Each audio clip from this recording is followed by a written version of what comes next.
In this video, we'll be looking at when we get information, but we're a little bit scared. Like that's a little bit colourful or a little bit edgy. And we're really nervous, and our heart rate picks up really, really bad. Whether that be in circle, one-to-ones, platform, residentials, wherever you are, you've all been through it. If you've developed mediumship in any way, you've been through this moment where the heart rate feels like your heart's beating out of your chest, and I don't want to say it, I know it's going to be wrong or I'm going to offend someone. And so we're going to look at that process. The more and more you work with your mediumship and you develop this relationship with your spirit team, your spirit guide, whatever terminology you need there are going to be scenarios where these boundaries that you are creating need to be stretched. They need to be pushed a little bit, and that can be scary, that can be awkward. We would have all done, for those that have developed it in any way, we would have done the nana, she bakes cakes, she loves you a lot, she loved her garden, she loved her tea, she loved having a chat, the typical generic kind of nana communication there. And we can all accept it in the majority, it's safe to say. However, you may be getting a nana that comes through, and she may have loved baking cakes and she may have loved her garden. But then you get like a bit of a story where she had to go to prison in her 50s because she was money laundering for her boss. And she didn't know, but it was her naivety, and she served 2 years at one of the prisons because it was clear as day that this was money laundering in some context. We won't say it. We'll be like, no way, why have I got that? Why have I got like baking cakes, and she loves it, and she loves the kids and the family, and she loves the garden, she loves her lavender, she's typical grey hair, and she wears glasses, and she's got this pinny on, and now I've got prison. I've got to be wrong. And the reason why you'll get that is that's because it's their story. And that is that leap of faith. That is that moment that you have to go, oh my God, deep breath, and here we go. And it's kind of amazing when it does happen that way. You're kind of like, wow, that is just, I can't believe that they got that through to my mind. I can't believe that my mind allowed that in some way. That's amazing. But equally, it's not so amazing, because as we work more and more with this, we expect their story. So it's like a conflicting emotion that you go through. It's like, well, that's great. However, it should be normal. And so that's what we're looking at, trying to get this this story of the communicator, the uniqueness of that communicator to come through.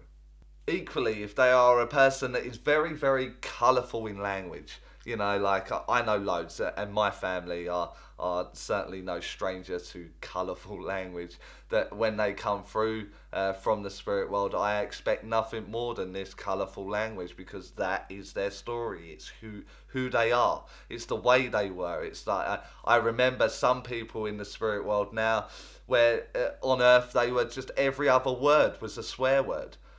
Now, what we have to do is we need to present that in a way that it is their story, but without offending or disrespecting anybody within the audience. If we're taking our mediumship to the public, we have to adhere to the public.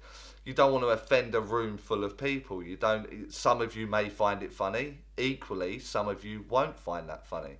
And so we have to find like a common ground, an acceptable ground there, especially as this public figure that you're working from the public. So presentation is going to be key there. How do I get that out? Now, the prison story is okay. You can present that as prison. You would understand that she went to prison, or you'd understand that she got herself in trouble with the police over money laundering. Is the same statement. The same with swear words.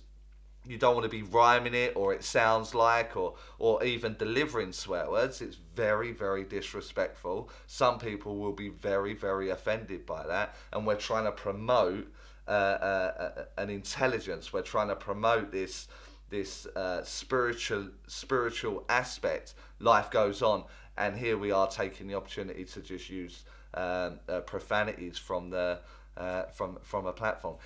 present it differently. It's one of those things. You can still say their story, and it will be scary to go with it, but it's the way that we present it. And only time can give you that experience where you'll present a colourful story in a very acceptable way. So my point to the video is that I've seen so many people hold information back because it was a grey-haired old lady that loved baking cakes and it's your nana, when actually the backstory behind that was said prison, trouble with police, whatever it is.